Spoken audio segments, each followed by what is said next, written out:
Well,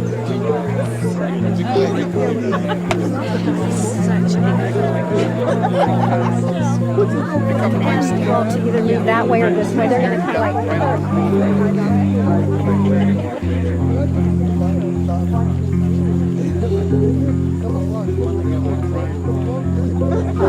But he knew I was good.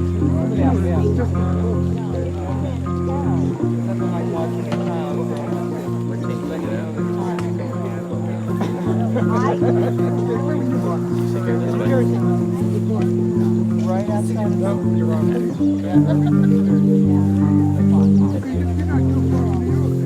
No, I used to work in New York.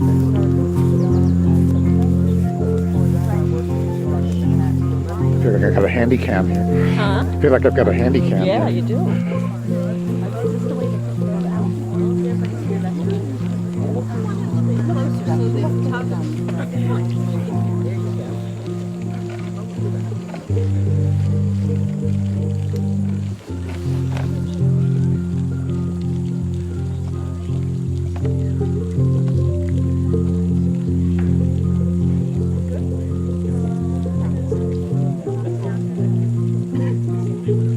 Ladies and gentlemen, for those of you who are seated and are able to stand, if you would please stand for our bride and groom.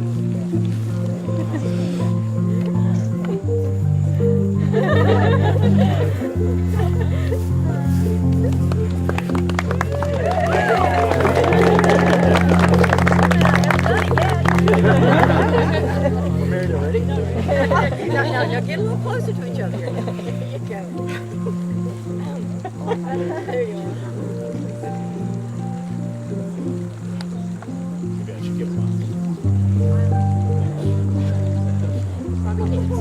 Yeah, they can, yeah. Here we go. You may hold hands. There you go. Well, good evening, and thank you for being here, and thank you to Adam and Jesse Rogers from Goldtop County Ramblers, who have been helping to make this a musical evening. Family and friends, for those of you who have a seat, you may take your seat. We're gathered here in the presence of family and friends to join together Catherine Leonard and Andrew Van Horn in marriage. For them, it is the company of you, their community, their loved ones, that truly consecrates this union. And it is all the inhabitants of an August evening, night birds, insects, gathered in the trees and in the grass, that make blessed this ceremony. So welcome to one and all that have traveled from near and far to show their love and support and to drink free drinks. In honor of this special occasion, our bride and groom will be favored by two selected readings. First, we will hear from our bridesmaid, Rachel Lynott, who will read To Love Is Not to Possess by James Kavanaugh. And then Brad Latimer will read a selection from the Symposium by Plato. Rachel, for you. Camera jammed. To love is not to possess, to own or imprison, nor to lose oneself in another. Love is to join and separate, to walk alone and together, to find a laughing freedom that lonely isolation does not permit. It is finally to be able to be who we really are, no longer clinging in childish dependency, nor docilely living separate lives in silence. It is to be perfectly oneself, and perfectly joined in permanent commitment to another, and to one's inner self. Love only endures when it moves like waves, receding and returning gently or passionately, or moving lovingly like the tide, in the moon's own predictable harmony, because finally, despite a child's scars or an adult's deepest wounds, they are openly free to be who they really are, and always secretly were. In the very core of their being, where true and lasting love can alone abide. And Brad.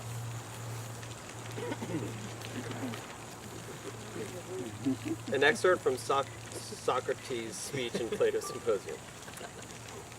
And now, taking my leave of you, I would rehearse a tale of love which I heard from Diotima of Mantinea, a woman wise in this and in many other kinds of knowledge.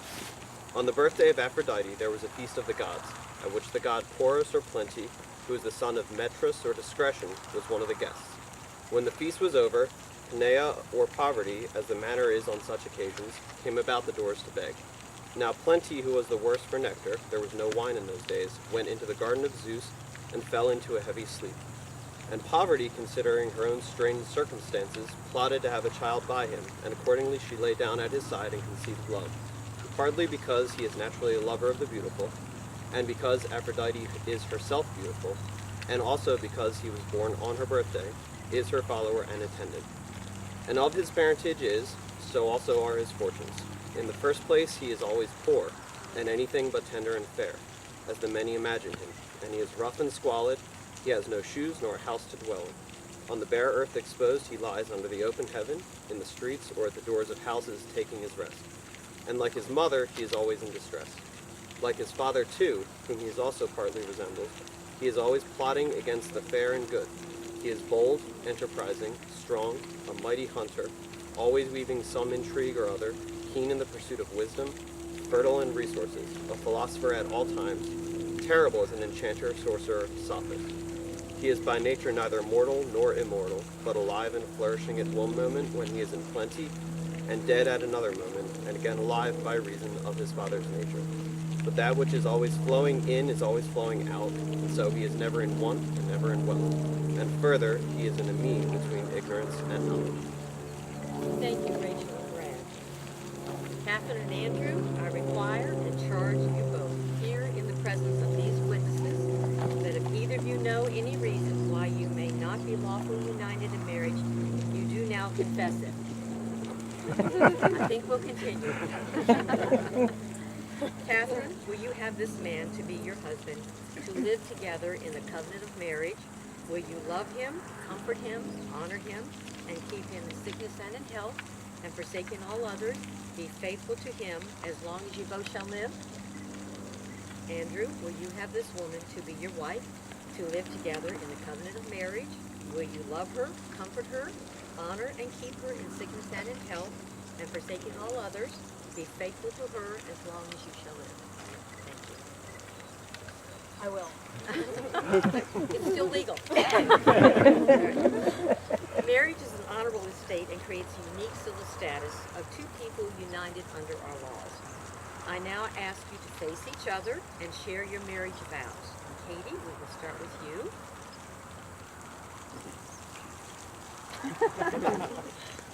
A wise woman named Lizzie Easter once told a guy that I wouldn't be interested in him because I had recently started dating Andrew and that I had worked really hard to make him my boyfriend. And she was right. Getting to this moment right now, almost 7 years since that day, and more than 10 years since we first met, hasn't been easy.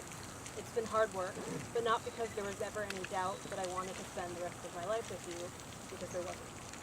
It's been hard work because it meant that this woman, who has always thought of herself as quiet and reserved, as someone who doesn't take risks or make quick decisions, as someone who fears a challenge, as someone who is incapable of being impulsive or rocking the boat, or doing anything unexpected, had to, in order to make you my boyfriend, my domestic partner, my fiancé, and now my almost husband, act a little bit crazy and a little out of character.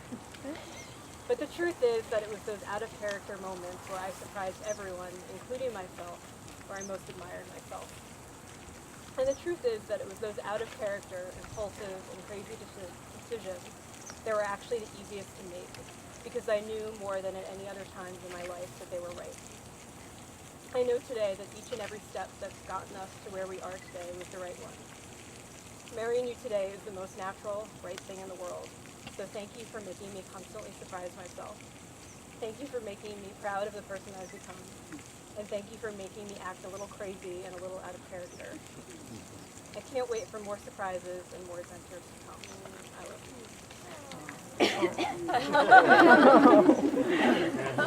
There you go. Hers is printed out. Mine's on the best Western. Remember, he's spontaneity. Yeah, that's it.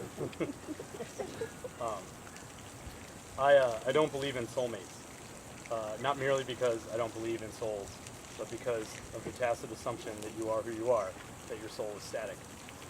But that can't be how it works. If I think about the first time we kissed, the breath that passed between us is wind whipped around the world a dozen times by now. Our bodies are all new atoms, or so the legend goes, and our minds are all new cells. Of course, there has to be some basic connection. We both love blind melon deep cuts and vanilla sky, cherry coke and king of the hill. But love is about changing with each other. So Catherine Ann Leonard, I take you to be my wife because we make ourselves and remake ourselves for one another, and I promise to always change with you.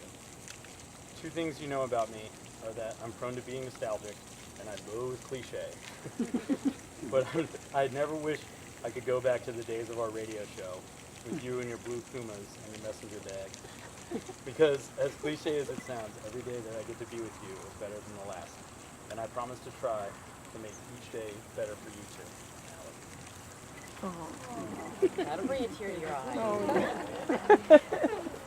Now this is the point in the ceremony when people talk about the wedding band being a perfect circle, having no beginning and no end. But we all know that these rings have a beginning. Ore is mined from the earth. Metals are liquefied in a furnace at 1,000 degrees. The hot metal is forged, cooled, and then patiently and painstakingly polished. With that in mind, may we have the rings, please? I know. All right, and Andrew, we'll start with you as you place the ring on Katie's finger. Repeat after me. That's really complicated. That's all right. Let this ring Let this ring be a sign of the vows be a sign of vows by which we have bound ourselves by which we have bound ourselves to one another. to one. You will. You repeat after me. Let this ring be a symbol of the vows by which we have bound ourselves to one another. Can you hold hands? Would the staff please bring out the champagne? Thank you. Typically, toasts are made after dinner, but if the presence of those we love is a blessing of a marriage, then perhaps the toast should be a part of the ceremony.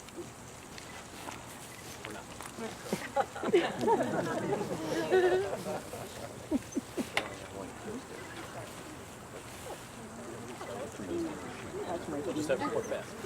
Okay. The first toast to our bride and groom will be given by our groomsman, J.J. Switzer. I had written out a toast, and then I heard Dean's last night, and I was like, you know what, I'm just going to scratch that, because I can't beat Dean's. Although mine did start out with the first time I met Andrew, that we remember and we still talk about to this day, is my first fight. Apparently it was Andrew's second fight.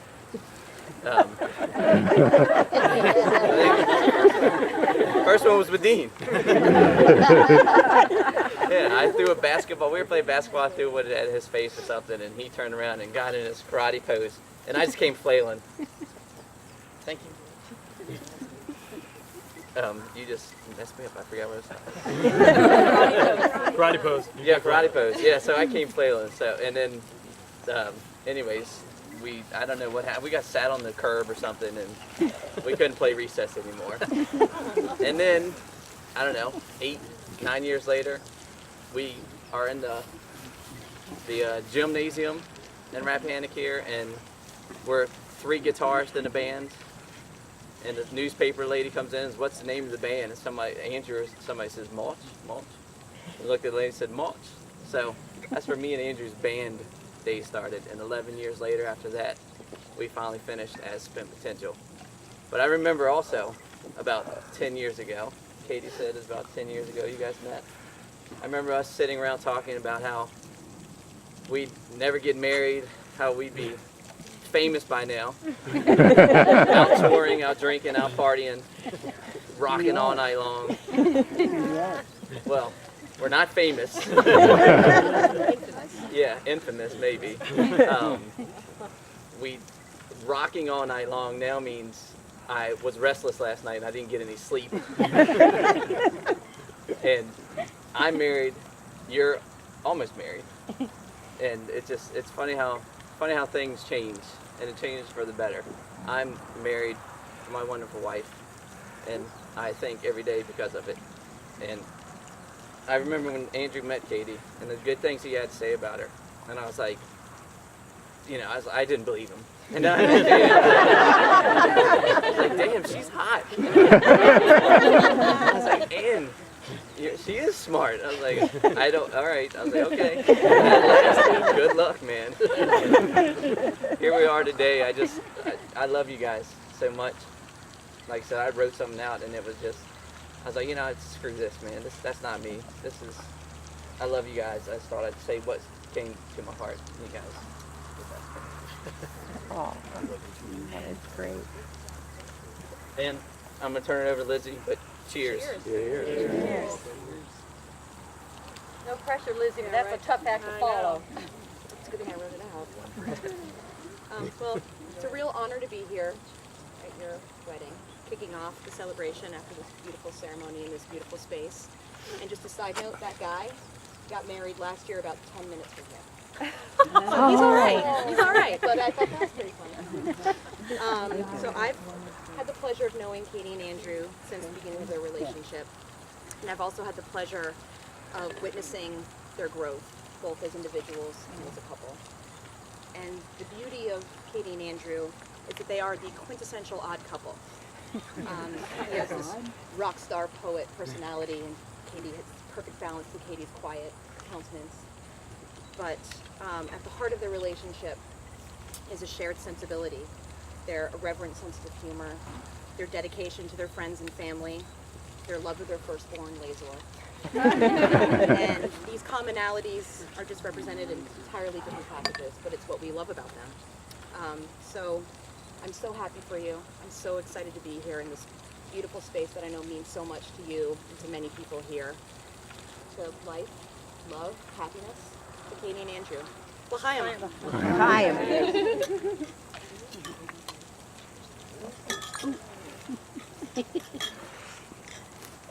Don't drink all that. Katie and Andrew, may the beauty of this day carry forward with you all the days of your lives. May your love continue to grow and to nurture you throughout your lives. So there's a wonderful life ahead of you. Live it fully, love its choices and its changes, and let life amaze you and bring you great joy.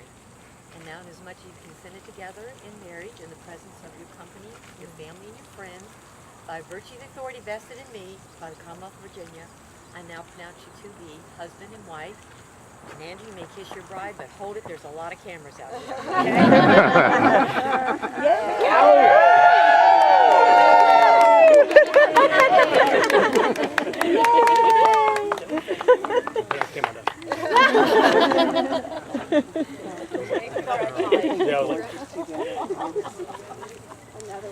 Okay, you stay or go, whatever you want to do. Okay. So yeah, it's dinner time.